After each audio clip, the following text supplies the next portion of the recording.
اعوذ باللہ من الشیطان الرجیم بسم اللہ الرحمن الرحیم۔ پیارے بچوں السلام علیکم، امید ہے بیٹا خیریت سے ہوں گے۔ بیٹا جو کلاس ہم لے کے آئے ہیں جب آیت تیسری ہے، مضمون اردو ہے، موضوع ہے ہمارا، جو لیسن ہمارا ہے اس کا موضوع ہے ہمارا ہمدردی۔ لیسن کا نام ہے ہمدردی۔ تو بیٹا آپ یہاں دیکھ سکتے ہیں مشل، آشیانہ، شجر، آہوزاری، ہمدردی، یہ نظم ہے۔ میں پڑھتا ہوں بیٹا آپ سنیں۔ ٹہنی پہ کسی شجر کی طرح بلبل تھا کوئی اداس بیٹھا، کہتا تھا کہ رات سر پہ آئی، اڑنے چگنے میں دن گزارا، پہنچوں کس طرح آشیاں تک، ہر چیز پہ چھا گیا اندھیرا۔ سن کر بلبل کی آہوزاری، جگنو کوئی پاس سے ہی بولا، حاضر ہوں مدد کو جاں و دل سے، کیڑا ہوں اگرچہ میں ذرا سا، کیا غم ہے جو رات ہے اندھیری، میں راہ میں روشنی کروں گا، اللہ نے دی ہے مجھ کو مشل، چمکا کے مجھے دیا بنایا، ہیں لوگ وہیں جہاں میں اچھے، آتے ہیں جو کام دوسروں کے۔ علامہ اقبال رحمۃ اللہ علیہ کا یہ لیسن ہے بیٹا، یہ نظم۔ تو سنیں آپ، دیکھو یہاں پر مشل جس کو بیٹا کہتے ہیں، مشل کہتے ہیں شمع کو، روشنی کو۔ آشیانہ گھونسلہ، شجر درخت، آہوزاری ہو گیا رونا دھونا، آہوزاری ہو گیا رونا دھونا۔ تو یہ میں نے لکھا بھی ہے، آپ اس پہ دیکھ بھی سکتے ہیں بیٹا۔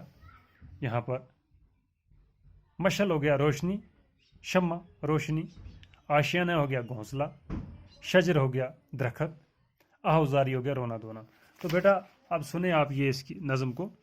ٹہنی پہ کسی شجر کی طرح، کہتے ہیں ایک شاخ پہ، ایک ٹہنی پہ، ایک درخت کے ٹہنی پہ ایک شجر کی طرح، شجر کی تنہا، بلبل تھا کوئی اداس بیٹھا ہوا، کہتے ہیں وہاں ایک بلبل اداس بیٹھا ہوا تھا، کہتا تھا کہ رات سر پہ آئی، وہ کہنے لگا کہ رات سر پہ آ گئی، اڑنے چگنے میں دن گزارا، پورے دن اڑنے چگنے میں گزار لیا تو لیکن رات ہو گئی، اب گھر کیسے جاؤں، پریشان حال تھی، پہنچوں کس طرح آشیاں تک، یعنی اپنے گھونسلے تک، اپنے گھر تک کس طرح پہنچوں میں، بلبل سوچ رہی ہے۔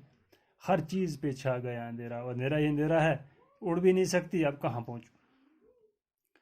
سن کر بلبل کی آہوزاری، جب یہ بلبل کی آہوزاری سنی تو کیا ہوا، جگنو کوئی پاس ہی سے بولا، ساتھ ہی میں سے ایک جگنو بولتا ہے۔ جگنو یہ سامنے چمکتا ہوا کیڑا بیٹا، اس کو جگنو کہتے ہیں، جس کو یہ روشنی لے آپ دیکھ رہے ہیں۔ جب برسات کا موسم ہوتا ہے تو یہ کیڑے چمکتے ہوئے نظر آتے ہیں آپ کو، ان کو جگنو کہتے ہیں۔ یہ اللہ تعالیٰ کی قدرت کی طرف سے ہے، تو اس میں یہ چمکیلا پن ان کا روشنی ہوتی ہے، اس کو کہتے ہیں جگنو۔ تو کہتے ہیں جگنو کوئی پاس سے ہی بولا، حاضر ہوں مدد کو جان و دل سے، کہنے لگا میں حاضر ہوں مدد کو جان و دل سے، کیڑا ہوں اگرچہ میں ذرا سا، کہنے لگا اگر میں کیڑا چاہے کیوں نہ چھوٹا سا ہوں، لیکن میں حاضر ہوں آپ کی مدد کے لیے۔ کیا غم ہے جو رات ہے اندھیری، کوئی غم نہیں اگر رات اندھیری بھی ہے، میں راہ میں روشنی کروں گا، یعنی کہ میں راستے میں روشنی کروں گا، میں راہ میں روشنی کروں گا۔ اللہ نے دی ہے مجھ کو مشل، اللہ تعالیٰ نے مجھ کو یہ روشنی دی ہے، یہ چمک دی ہے، یہ شمع دی ہے۔ مشل کہتے ہیں شمع کو، روشنی کو، چمکا کے مجھے دیا بنایا ہے، مجھے چمکا کر دیا بنایا، میں آگے آگے چلوں گا، آپ میرے پیچھے پیچھے آنا، میں راستے میں روشنی کرتا چلا جاؤں گا تو آپ پیچھے پیچھے ہیں لوگ وہیں جہاں میں اچھے، آتے ہیں جو کام دوسروں کو، کہتے ہیں اس کا مطلب یہ ہے لوگ وہی ہیں جہاں میں اچھے جو دوسروں کے کام آئے، آتے ہیں جو کام دوسروں کے۔ تو علامہ اقبال رحمۃ اللہ علیہ کا یہ انہیں کی یہ نظم تھی۔ تو تو ہمدردی. تو بیٹا آپ نے یہ اس کو یاد کرنا ہے، زبانی یاد بھی کرنا ہے اس نظم کو، پھر پوچھا بھی جائے گا اور لکھنا بھی ہے. تو اسی کے ساتھ آج میں آپ سے اجازت چاہتا ہوں، تو کل انشاءاللہ اس سے آگے کنٹینیو کریں گے. باقی خدا حافظ.